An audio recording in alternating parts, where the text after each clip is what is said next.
good day, everybody. Welcome to our Working Together series live from the Netiv Zoom room in Houston, Texas, where Rabbi Karmi Ingber has been sharing with us the book of Nehemiah. I think he's going to change it up a little bit for today, but it's still going to be great Torah learning. And feel free to like the video, share it on social media, but let's just jump right in and say hello to Rabbi Ingber. Shalom, Rabbi Ingber. We're always glad to be with you, and we're going to turn the class over to you and let you take it from here. All right, great to see everybody. Dan, if you could just take my picture off there. It's funny, but great to see everybody. All right, so we're gonna jump in. I'm gonna do a little bit the parsha this week and open to discussion. There's always endless lessons to learn from the parsha, the Torah portion of the week. I want to jump in. Actually, in Israel, we're in a different Torah portion than America. In Israel, this is one we just read. In America, we're one week different for various reasons. But I'll talk about the parashas Korov, and we're going to talk about the lessons that come out from this story of Korov. And now people read this book that we're in the book of Bamidbar. In English, I think they call it Numbers. But the book of Bamidbar has a lot of the issues of the Jews in the desert, which people really misunderstand. So I got to give a disclaimer for it. First of all, they read the story and they're complaining about this, they're complaining about that. So I was like, well, they're always complaining. And I want to explain that in two ways. First, understand. First of all, imagine they did like 10 sins, it says. 10 big sins they did over the time in the desert that they did, and they're recorded in the Torah. So imagine 40 years you did 10 sins. That's not bad. The first way to look at it is we're talking about a 40-year span. The second way to understand this, which is very, very important, this is I can't go into all the deep cobblers understanding of this, but the concept we'll all understand. When they're in the desert, that means they are doing on a metaphoric level, it means they are doing a certain mission that's very difficult. In life, sometimes you go through certain things that are challenges. When you're doing that, it means that you have potential to create something great. Very often in your life, you might notice that before something great happens, you got a lot of challenges. Okay? Talmud says certain people need to be guarded. We have a custom before people get married, we watch them, because the couple's about to come together in marriage. That's a great thing. And there can be great challenges that happen. Very often you'll see you're about to do something, go into a certain venture, certain thing, and all these things come into your head and why is this happening? And very often what it is that when you have to come to a next step in life, a next growth step, so there are always going to be challenges that you have to overcome to push you there. The Jews going through the desert is that, what it is. And on a mystical level, they're fighting the forces of evil. They are doing incredible things now, and that's why their challenges are so great. So if you learn the stories of what their challenges were, you will see that these are on many, many levels some of the deepest issues in life today that they were battling in this journey through the desert. Okay, just a little backdrop to understand. So it shouldn't be understood, they did so many things wrong. No, it was 10 things over 40 years. And the pressure that they were going through, they had to overcome. Because God creates what's called the Yetzer Hara. Yetzer Tov is part of us that pushes us to do good things. And what is that? That is really the voice of our soul. Okay? It's called a malach, it's called a spiritual force that is the voice of our soul that comes through a power that God made in the person called the Yetzer Tov. The word Yetzer means the creative force. It's pushing me towards positive. But there's another part that pushes me towards negative, the Yetzer Hara. Now, that force is not like, I'm just understand, there was a guy, you probably heard of him, named Sigmund Freud. Now, Sigmund Freud was a smart guy, but he was a little bit nuts. Excuse my French, but he's a little bit crazy. Meaning that he did not really he didn't have the Torah. He had some ideas. He must have heard it from some of his Jewish ancestors. He was Jewish, and he took some ideas and he mixed them up and he didn't come out right. So he understood there was a force in a person that pushes him towards negative and a force that pushes him to good. And he understood in his wrong understanding and what he called the id, which was the part that pushed towards negative was the actual person. That is incorrect. And he thought that what he called the super ego, which was similar to the part that pushes towards good, was put on by society, was the constraints that the parents said. And he understood the ego is the navigating of these two things. So he had ideas that had aspects of truth, but they were completely wrong. Because the force that pushes us to negative is not the essential person. The essential person really is the force that pushes towards good, because that is the aspect that is the voice of the soul. The thing is that we also have in us a reflection of that. So, for example, whatever it is that is your potential greatest thing, you will usually find that's also your hardest challenge. You look at your life, you'll actually very often see that something that's really difficult for you to do really usually is where your greatness lies. And when you overcome it, then what happens is you'll bring out your greatness. So the way a person really is built is like this. You have a spiritual force, and that has the component in it. The voice of that spiritual force is called the Yetzer Tov, pushes us towards good. The thing is, though, is that we are, the way we're built, closer to our bodies. Not that our body is the central self. The central self is really the soul. The body is the encasing of it. But we are much closer in this reality to our bodies. Let me explain the example. For example, if you don't go and do a spiritual act, in one day, so some people will be bothered by it. Some people won't even think twice about it. Some people won't even notice. They didn't do a spiritual act in 10 years. They're like, oh, okay. If someone doesn't eat for one day, they notice it very, very well. That doesn't mean that you are more your body than your root of who you are, but it means you're more in touch with your body because you feel it. And the words of the Derech Hashem, the Ramchal, he says that God says he lessens the power of the soul when he puts it in the body to allow you to have the free will. Because if your soul was in your body with all of its brilliance, you wouldn't have free will anymore because you would see the truth. You have to be in a world that you are closer to the physical things that pull you, because the force of the root of ourselves is much more powerful. So what happens is we have this dynamic in ourselves that we have the voice of our essence, which pushes us towards good, but we hear very often the voice of our physical side, which is coming from there, which pushes us towards negative. And the balance is the person choosing. But it's not like Freud thought it was that you really want to be the desirous little kid always wanting your thing and you're just trying to navigate. That's not what it is. What you're trying to do is trying to become a whole person, turning your yearnings for things that are counterproductive to make them productive. What is this force of negativity? It's telling you to do things that you know are not good for yourself, right? Like, for example, a simple example. I don't know if those who've experienced this, but sometimes people, actually, I'm sorry, my computer needs to be plugged in. I'm going to actually call my wife. So I'll keep going and see if my wife answers the phone before my computer dies. I see it didn't plug it in. So anyway, so sometimes what happens is that, I'm sorry. I do apologize here, but I actually said I forgot to plug the computer in. It's about to die. Okay. Happens.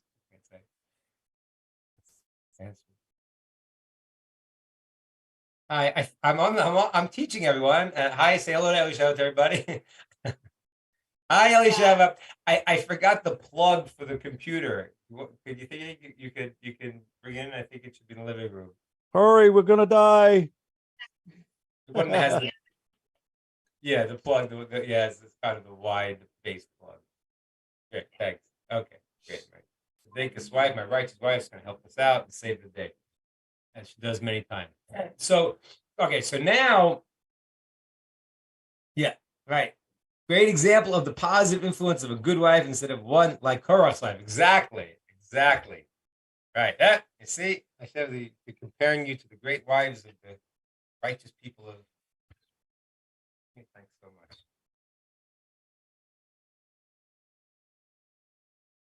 Great. All right. Back. Okay, so that is the balance. So to understand something, so the challenge you have that pushes you towards negative, when you overcome it, you're going to bring out your true essence. It's like a mirror image of itself. Okay, so a person is going to have the voice that pushes them towards negative. They may hear it louder because it's closer, but it's not a greater voice, weaker voice, but it's closer to us. So what we have to do is we have to understand that the root of what we are is what we really want. We want something greater. Now, when we come back to the story of the desert now, so they're battling certain things in the world. Now, what is Korach battling? We have this strange story of this person named Korach who comes along, and the Jews are seeing these miracles, and he complains to Moshe, says, hey, you're taking too much honor. Who do you think you are? All right, sounds kind of nuts because we're reading the story. Wait, Moshe, how could that be? Moshe, Aaron. Korach is just complaining. So the thing is like this. When Korach does what he does, it's happening on two levels. On one level, there is a flaw in Korach. We need to see what it is.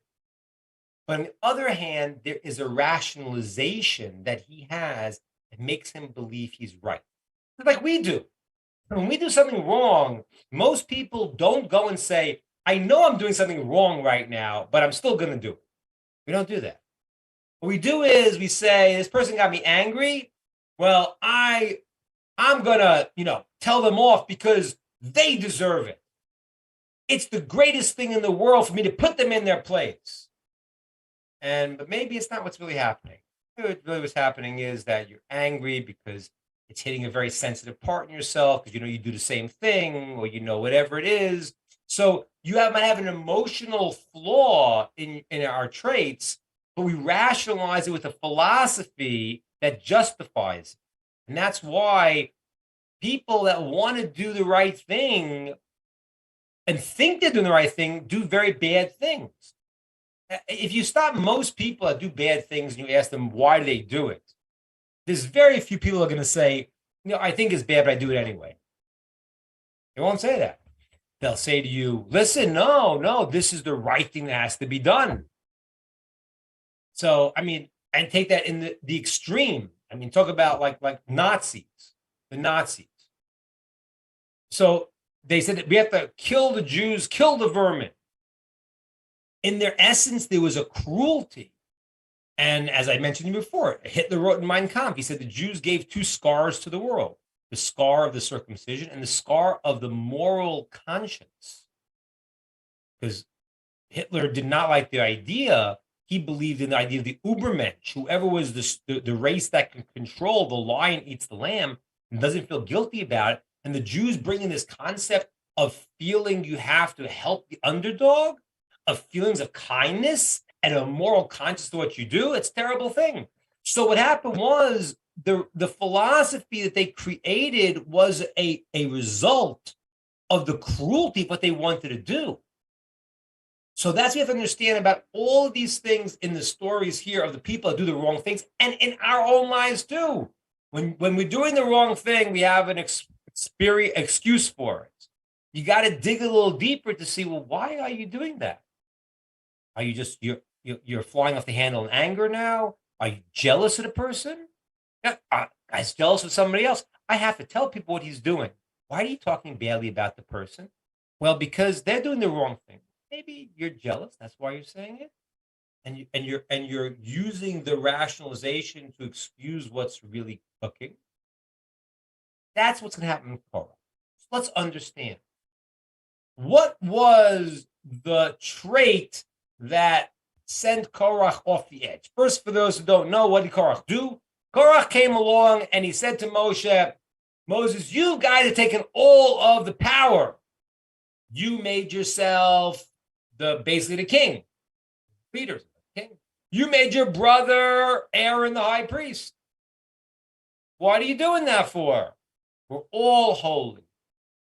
We're all holy. We don't need this kind of business. We don't need this kind of hierarchy. That was his claim.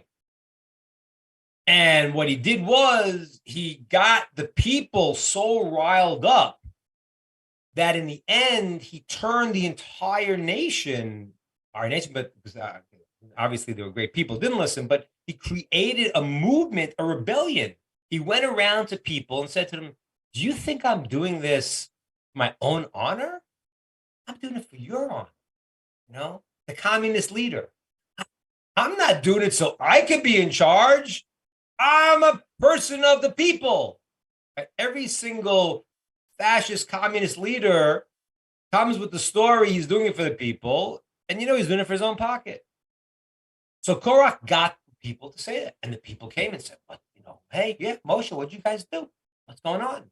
And that rebellion was a very, very serious thing, and to the point where, in the end, that Moshe realizes he needs to go and put this down, because Moshe at first was trying to gently deal with this, but he realized that once Korach started the rebellion against the idea of the Kohanim, saying we're all holy, there shouldn't be a Kohen, there shouldn't be the high priest, there shouldn't be the Kohanim at all, he realized the people were getting out of control, and if he didn't put it down, this would spread throughout the entire nation.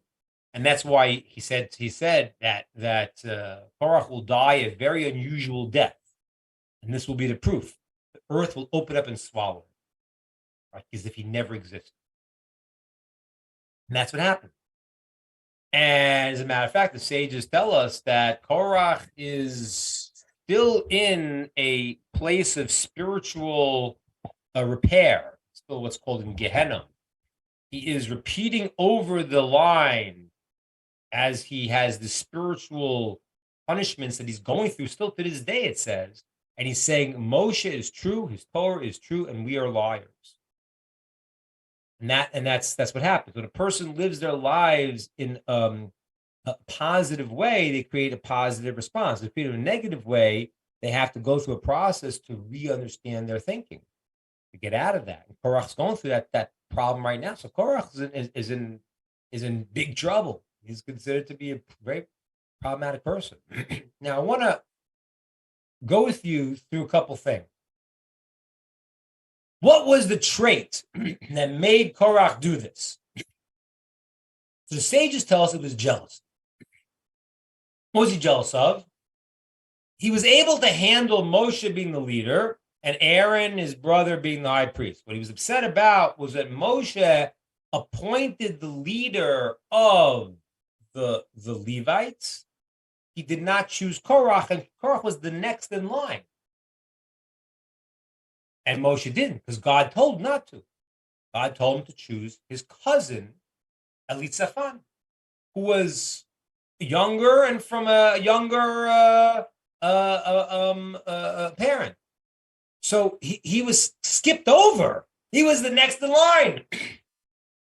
So the root of his problem was the jealousy. He was hit with this experience of, like the guys in the political party and he's next in line, they skip him. Good. Yeah. He creates a philosophy. The philosophy seems to be crazy. We're all holy, and therefore what? And Korah, he should know, in this whole story of we're all holy and why should we have these leaders, in the end, Korah comes in the end to deny the whole Torah except for the first two commandments. He says, those we heard directly from God, those we heard on Mount Sinai, but we heard it through Moshe, and therefore, I don't know. I don't know. So he came to a very crazy place that he went to, and Korach was a very smart guy. He was a very righteous guy until this point. Well, what happened? Now, I want to talk about the jealousy, but I also want to explain his philosophy, because the idea we're all holy and therefore we need no leaders sounds crazy. How did everyone buy into it? I'll answer the same question because we all buy into it every single time. This is a repeating theme throughout history. This is a certain, I mean, and this is happening right now in politics also. Why does this person have more than this person? Let's redistribute the wealth. Because that seems to be, in certain place to us, something that's more fair, it seems. Now, it says that Korach, Moshe told him, he says, okay, everyone's going to bring the incense offering, but only one is going to survive. Okay, because the incense offering is a very powerful experience. Sense of smell, we talked about before, is a very spiritual thing. And the Ketoret offering, if you offer it when you're not allowed to, is very dangerous. Moshe says only one's going to survive. Korach thinks it's going to be him. Why do you think it's going to be him? He says he saw prophetically he had great people coming from him. Does anyone know who is the great person that came from Korach, a descendant of Korach? It was Shmuel, Samuel, prophet Samuel. So Korach saw, wait a minute, this greatness is coming from me, so I can't be the one to fall. So he believed. What he didn't know was when they were about to be swallowed up in the earth, his children started to think this is the wrong thing, and they got saved. So, but he saw Samuel. Now, what does that mean? He saw Samuel. Let's understand. When Korach said we're all holy and we don't need this hierarchy, he wasn't saying complete insanity. He was saying an aspect of truth. And that's why it resonated with the people. Because the idea is, it says in the verse in Yirmiyahu, in Jeremiah, it says in the future, everyone will know God like the waters fill the sea. So there is a time in history where the need for the different stations in life, up to down, the hierarchy becomes not really relevant. And there is a concept and a place for this idea that at some point there's going to be a time of revelation in the world where we don't need a higher station. We don't need that. And that's what Korach was claiming. He was claiming we already hit this time, this messianic time. I don't need you to teach me Moshe because I'm going to understand it myself. And his claim was not totally crazy. There is a place when there's a time of clarity and revelation, we're not going to need the same level of hierarchy as we need in this world today. And that's what it means. He saw Samuel. What was one of the famous things that Shmuel did, if you remember, was when the people came to Shmuel, to Samuel, and said, we want a king, he said, you don't need a king. God's your king. So Shmuel was because yes, there was a time they would need it. But during the time of Shmuel, the time of the judge was not the king in any way. They were under a certain providence directly from God, and the judge was like the sage that was guiding them. But they didn't need a king at that point. And that's what Shmuel said, you don't need a king now. There was a place and time for a king. So people say that Shmuel saw it was not the right time, it wasn't necessary yet, or they were asking it from the wrong motivation. But Korach saw this philosophy that was coming from him that was part of his own belief. And so Korach was enticing the people because it touches people. When you say this to everyone, hey, everyone should have the same, everyone's like, yeah, you know what? There's a place to that. And it's not nuts because there is a place where when the world comes to a point of completion, of clarity, the stations will not be the same as they are. They will not need the same levels. If everyone has understanding, everyone has understanding. So it's going to be a different system. So there's a place even today where it touches us, that philosophy. But the truth is that in this world, it actually is completely the wrong idea. And let me explain to you why. Because every station that you are in, every quality that you have and every challenge you have is uniquely tailored to what you need to do in life. If one person is rich, one person is poor, everyone's, I want to be a rich guy, for sure. That's what they say. But you don't know the tests of the rich people, the tests of the poor person. So the rich person has a test. He can become haughty. He could if he doesn't give from his wealth, he's going to be in trouble.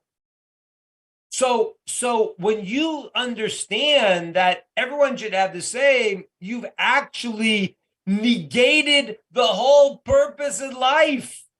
The purpose in life is that a person has to come to a place of doing the right thing within their unique system and their challenges in their life. So if everyone has the same, then okay, there is no difference. Everyone's different. Everyone has another mission in life. Everyone has other talents. People have challenges. And the fact that you are in this challenge that you're in and someone else is in the challenge that they're in means that is the key to your greatness. That's what I was telling you originally. The challenge that you have is, okay, so fine. You're in a situation in life, and I see this all the time. And if you think about it in your life, you see it also. A lot of times you run into the same issues and you don't know why. I just had a case now and I'm like, and I feel terrible about it, but like, I see a person I was just dealing with yesterday that I saw years later challenges they have, but I saw how they built it from years earlier. A certain philosophy that they took on and a certain belief, certain way of functioning. And then you see that the challenge that you get just keep pushing you to deal with that problem. You don't get out of it without dealing with it because you're avoiding the problem, whatever it is. So let's say, for example, a person has, I don't know, fears. They have fears, they don't trust in God. They have fears, they feel they're no good. So they compensate for, let's say they're people pleasers. Okay? As an example. So the person's a people pleaser because they really deep down have this place where they feel that they're not okay. They don't trust themselves. They don't feel that God loves them. They don't feel they love themselves. And they want to please everyone else. And then what happens is they live their life being what's called in Hebrew a smartut. Smartut means a doormat, essentially. And they live like being a doormat. And then one thing piles up and another thing piles up. And they keep doing the system. And every time they get a new challenge, God's saying to them, okay, look at what the problem here is. Don't keep doing the same thing. The problem here is that maybe you are people pleasing and you're not really dealing with the fact that you don't believe that Hashem loves you and you're lovable. And you're creating the same problem on and on and on again. And if we didn't each have our own unique challenges, we can never come to our own unique greatness. Very, very crucial to realize this. We're not looking for robots, and we're not looking for people all the same. Everyone's got to have a different quality. As we said many times, the Talmud says, everyone needs to say the world was created for me. That's incredible. That's what the sages tell us. They say that God created the animals. When the elephants were created, a lot of elephants were made. And when the hippopotamuses, but humanity starts from one couple. Why? Put a lot of people there. Let's get this thing rolling here. Now we're up to 7 billion. We could get there faster. Why don't you start with the many? Talmud says to teach us that since the world was created from one couple, teach you that one person is a whole world. If you save a life of one person, you save the entire world. You kill one person, you destroy an entire world. That means that every person's got to say the world was created for me. I have a special thing that I'm supposed to do.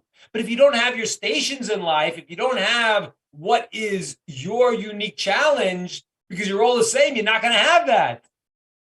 So the person who has less money, the idea is not to steal from the guy who has more. It's for the person to say, okay, this is what I have. I'm going to work on being content with what I have. I have ambitions to try more. If God wants to give me more. But that is your place. That's what you're supposed to do. And that's why Korov didn't get it. And that's why the trait of jealousy is exactly the opposite of the philosophy he built.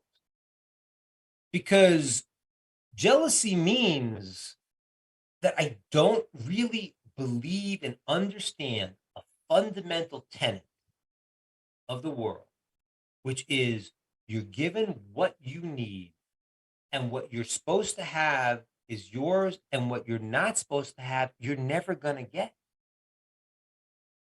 You can't. It's not your world. The great Joseph, it says that he controlled his desires so amazingly. He wouldn't look at Potiphar's wife, and and she was trying to seduce him. And people misunderstand the story. It wasn't just that he was, okay, yes, he was 17 years old.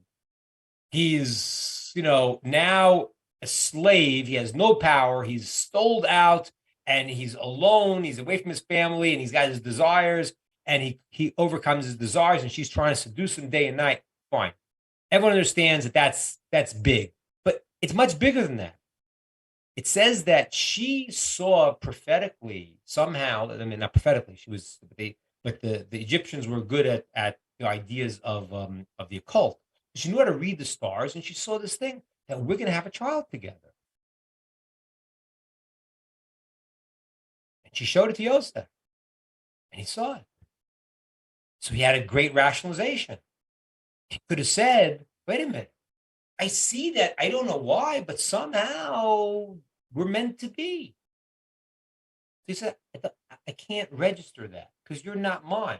You are married to someone else. It doesn't register. It's not mine. No way. It's not possible. I can't even register. In the end, what it was, he ended up marrying her adopted daughter.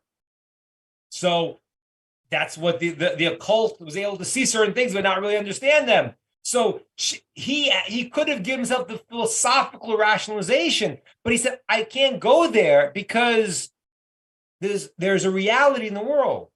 If a person is married to someone else, it's not your spouse.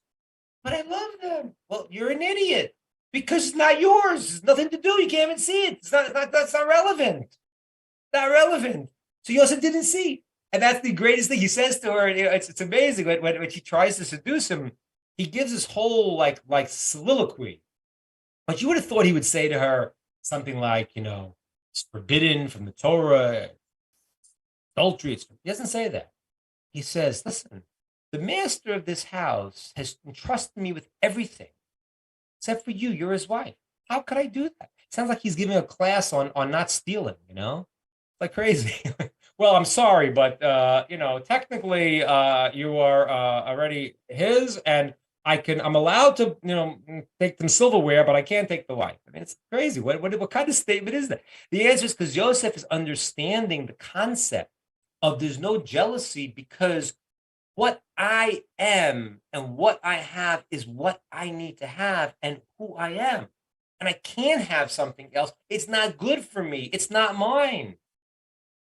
And sometimes there's rationalizations, like what happened to King David. Even though King David, it says that he people misunderstand it. I said King David was the greatest of the great.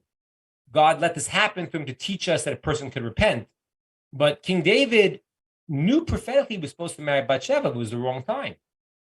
So, but that's part of the way a person can get deluded because they rationalize it's for me. But if it's not in your world, it's not. So Korach, it's beautiful the two sides of what happened here. The jealousy meant that he was going outside of what was meant for him, and it's so crazy because just play it the other way. If Korach would have said, you know what, they skipped me. They picked Moshe, they picked Aaron, they went to Alitza Fun, they skipped me. And he would say, you know what, it's okay. I'm me. And we'd be reading a very different story about Korach. We'd be reading the story about a person successfully maintained what was theirs. And I guarantee you, he would come to incredible greatness. Which is what the sages tell us. Eventually he will. Korach will eventually learn this lesson. But he didn't at the time. Because Korach was that potential to learn this lesson. He could have actually done it, but he didn't. He fell into not being content and understanding the principle that you get what you're supposed to have, and what is yours, and what's not yours should not be yours. It will not help you. It will not be good for you in any way. When he didn't understand that, he created a philosophy that made a rationalization for that.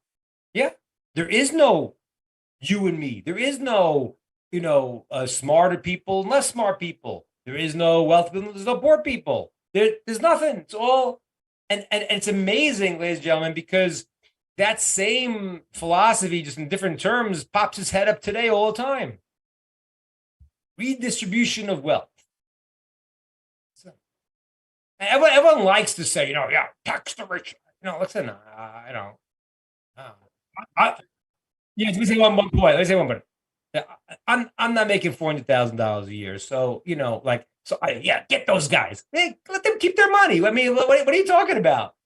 But majority of people are against this. Yeah, because majority of people don't make the money that they're making. So Marx says, take their money. Why take their money? It's their money. What do you mean? Yeah, you have a system. The system that it's less corrupt. That should start. Which now that I'm already ranting on these things, which if you've been watching the news, you see the corruption, just like incredibly. And as I was telling you last week, also the idea of the hypocrisy. I say watch about hypocrites. So we're gonna trap this guy and arrest him for the same things that we're doing. It's an amazing thing because hypocrisy is if anyone would shine the magnifying glass on themselves and say, have you done anything wrong? Yeah, believe me. If we shine the magnifying glass on any individual, we're gonna find a lot of stuff we don't like. But these characters and running the country, running around saying, no, we must be the greatest people in the world. We never do anything wrong. You caught me doing the same thing that you claim he did. But that's hypocrisy. That's the ultimate hypocrisy. So the lesson of Korach and the lesson for us is to understand we are what we are. We're created special with the unique mission, with the tools to get there. Yes, sometimes we might get new tools. Sometimes but if you don't, at the moment you're in the moment, accept what you are and what you have for that moment. You can have ambition still. Yeah, I want to make more money. That's great. But today, in the second, with what you have, that's what you need right now to take your next step in growth. And if the person doesn't have that and their eyes are on somebody else's things, they will lose what they even have themselves. It's the sages tell us. You not only will never get what belongs to somebody else, but you'll lose your own thing. You know why? Because you lost yourself. That's what Korov did. That's why he's swallowed by the earth. It means that he's not in this reality. He's not in the reality of a world where there is a growth process to come to greatness by having unique challenges and unique stations in life. He's not there. He's rejected that, and therefore he's swallowed in the earth because he can't function with the purpose of this world to attain the proper level of greatness and goodness that we can with the unique mission we have, the unique challenges we have, the unique station that we have that give us the circumstances and the ability to attain. Okay, good. Dan, I'm open to questions. Okay, Rabbi. On Facebook, Naomi is asking a question. She says, Rabbi, how do you know the difference between a desire that is coming from the Yetzer Hara and an appropriate desire, but it's just maybe not the right time? She says, like, maybe Hashem wants to give you something, but because you're not quite ready yet, it's currently Yetzer Hara because the person can't handle it, but in the future, the thing that would have been considered the Yetzer Hara 1 year ago is currently an appropriate desire that the person is ready for. Does the question make sense? And she says also, how does a person balance having a desire without it going into the realm of jealousy or unhappiness? It's just a constant issue of being happy with oneself and working on Emunah. Okay, so a few questions there. So first thing, I know Naomi, and I recognize the questioner, and Naomi is a very close student of mine. So she does what is the first advice, which is get some outside input, because that's why we ask the sages, because when we're in something, it is very hard to see.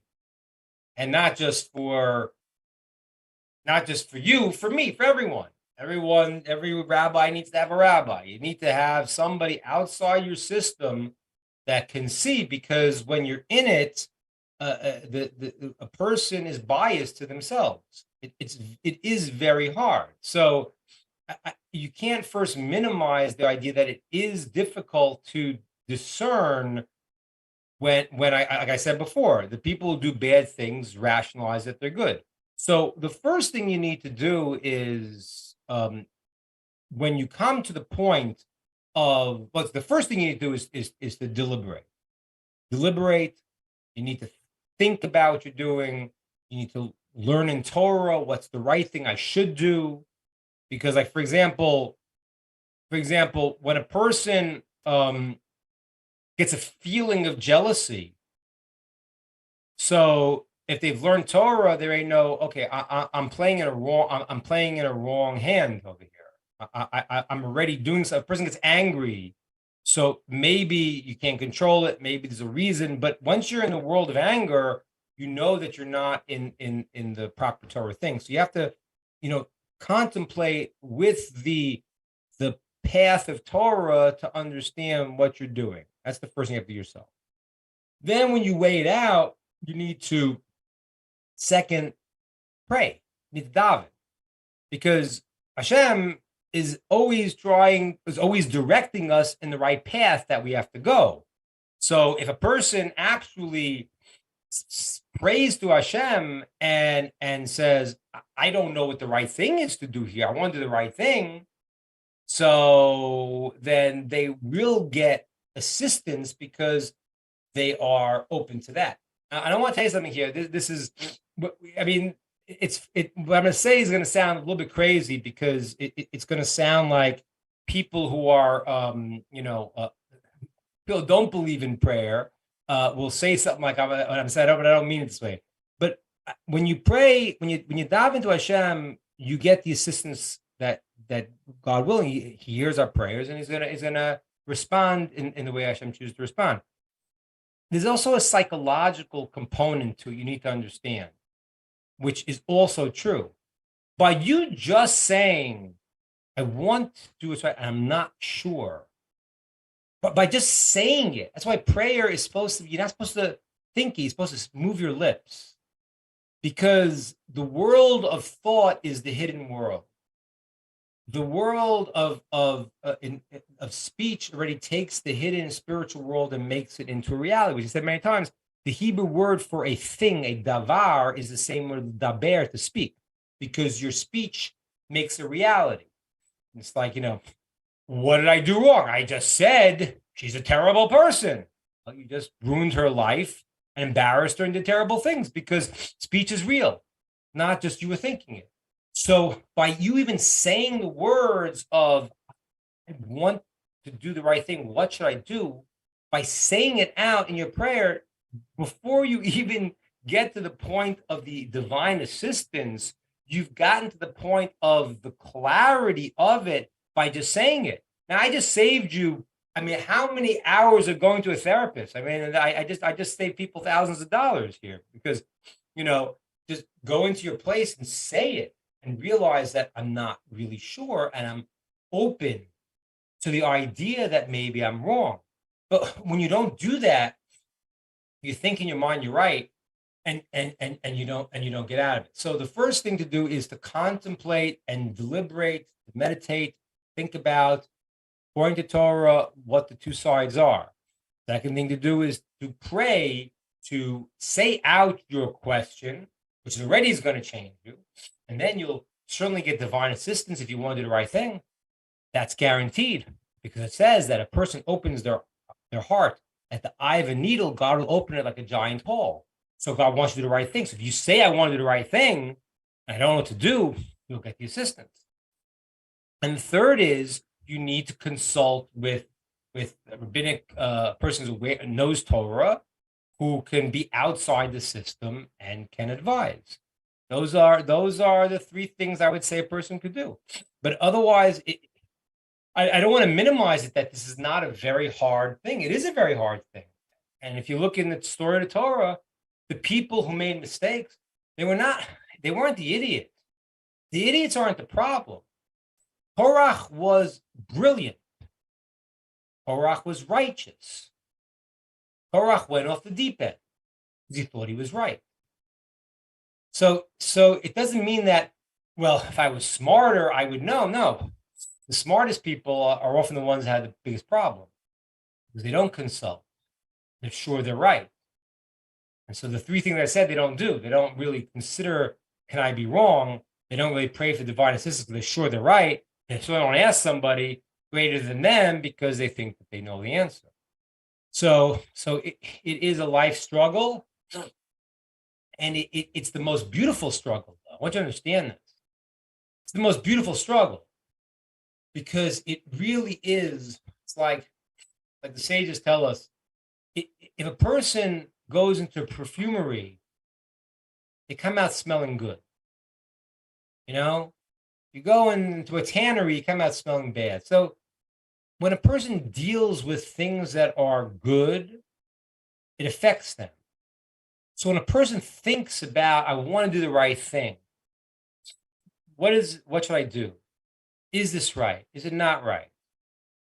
They're in a whole different level than, I don't know what percentage of the world, but unfortunately a large percentage.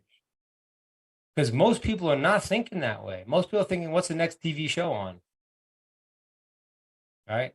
So if you're going to think about am I doing it right? That's great. And if you make a mistake, you know what? So what? You made a mistake.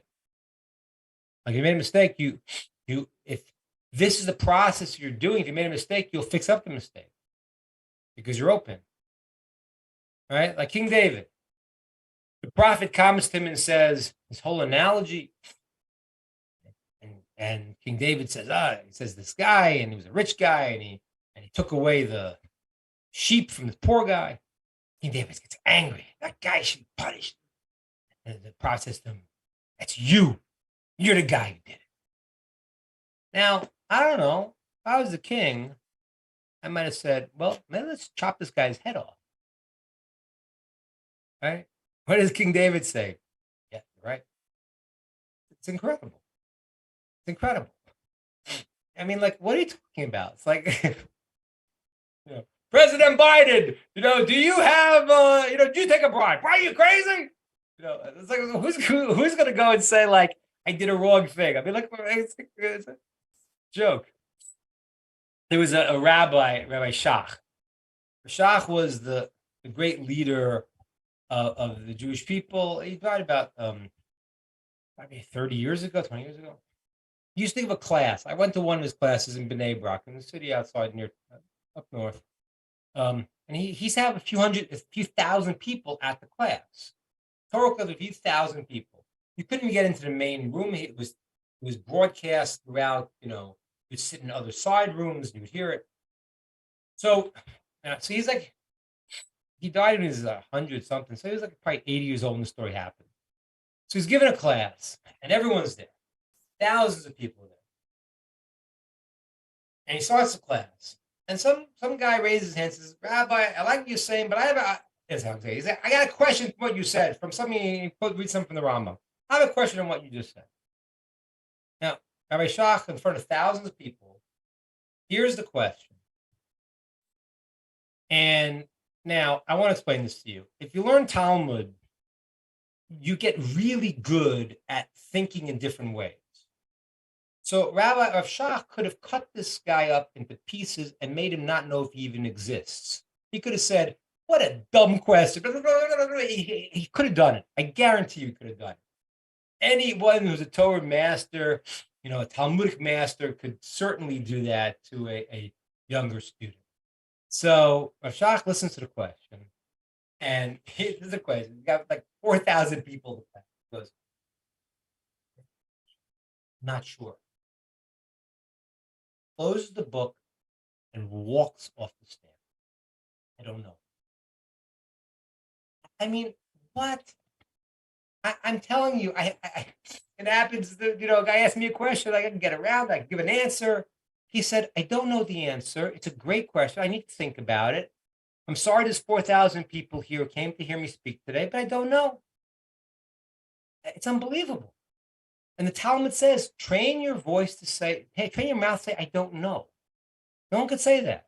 Everyone knows. Everyone knows. Everyone seems to know everything. They know this. Not to get into the politics, but this says you found out. They just found out. I saw it today. Clear proof they have now that the virus was made in the Wuhan lab. And if you guys heard this, the latest news, they found the first 3 people that were infected were the guys who were doing gain of function research being funded by the NIH. Okay. All right. Right. It's all right. I kind of said that in the beginning, but like everyone seemed to know, really knew clearly, no, it can't be that. As if it knows so well. Everyone knows everything. So you don't know. You'd be wrong. I don't know. So saying you don't know is not a problem. And then even making the mistake is not a problem, because if you're willing to say I made a mistake, then you'll fix it up and be even better. Don't be so afraid to make mistakes. Just try to do what's right. Pray for the help that you'll do the right thing. And then even if you make a mistake, when you fix it, it'll be even greater next time. All right, good. Other questions, ideas, comments? Rabbi, I have a question. If Sure. I not exactly on this topic of jealousy, but it's in this portion. And it's a phrase that has puzzled me every time I read it. It's chapter 16, verse 12 through 14. And Datan and Abiram refused to go when Moses summoned them. And they say, you did not bring us to a land flowing with milk and honey, nor give us a heritage of field and vineyard. Right. If you would gouge out the eyes of those men, we shall not go up. That phrase, what does that mean? If you would gouge out the eyes of those men, who are the men and what's he talking about? Oh, so this is this was a common way of speaking in those days, that people didn't like to curse themselves. So Rashi says they were talking about themselves. He's going to try to gouge out our eyes. So they didn't want to curse themselves. They were saying, you want to gouge out our eyes. So you try and gouge out those men's eyes, but it meant themselves. Yeah. That's common. There's a lot of times in the Torah where the person doesn't want to say the curse on themselves, so they say it in the third person. That's what it was. That's one of the explanations. There's a lot, but that's one of them. That's one the Rashi brings. Thank you, Rabbi. Okay, good. Any other questions, ideas, comments, thoughts? Okay, so I'm going to sign off because I'm going to it's getting late here. But next week we'll be on, God willing, and it'll be early for me. Because I'll be in American time zone. So we'll see you all next week. Well, Rabbi, thank you we so really- much, Rabbi, and we wish you well and safe travels. And thank you for everything that you're sharing. Rod, have you got anything to say before we close? I'll I just wanna just say one thing. Just in this week's parsha, we have on Tuesday. I get to do another mitzvah, one of the fantastic commandment that it's not easy to do. You can't get it very often, but in this week's Torah portion, talks about redeeming the firstborn male, because they were saved from Egypt, and then the Levites took their jobs. So now my grandson, who is the firstborn, we get to do on Tuesday the Pidyon on Ben. Going to have a Kohen who traces lineage back to the Kohanim in the temple, and we will do the mitzvah of redeeming the firstborn. So I'm very excited about Exciting. that. Well, This beautiful. Tuesday. I'll give you some updates on it next week, how it is. I'm very excited for that.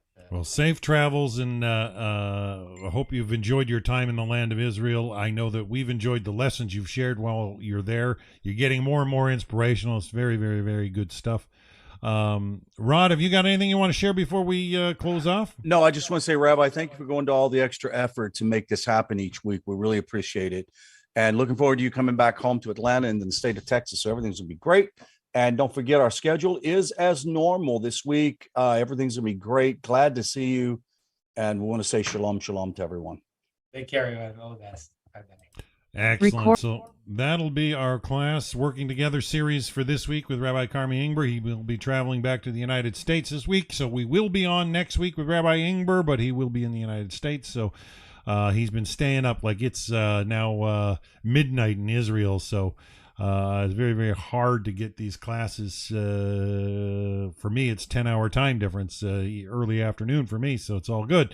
But I know it's harder on the rabbis, but I'm so grateful and thankful that they share the wisdom of Torah out of the land of Israel, and I hope it continues to inspire more and more Jewish people to do the same. It's beautiful, and the world is thirsty for true wisdom of Torah. And so, yeah, we're going to sign out of our Working Together series for today, and we'll see you next week. Have a wonderful, wonderful week. Bye for now.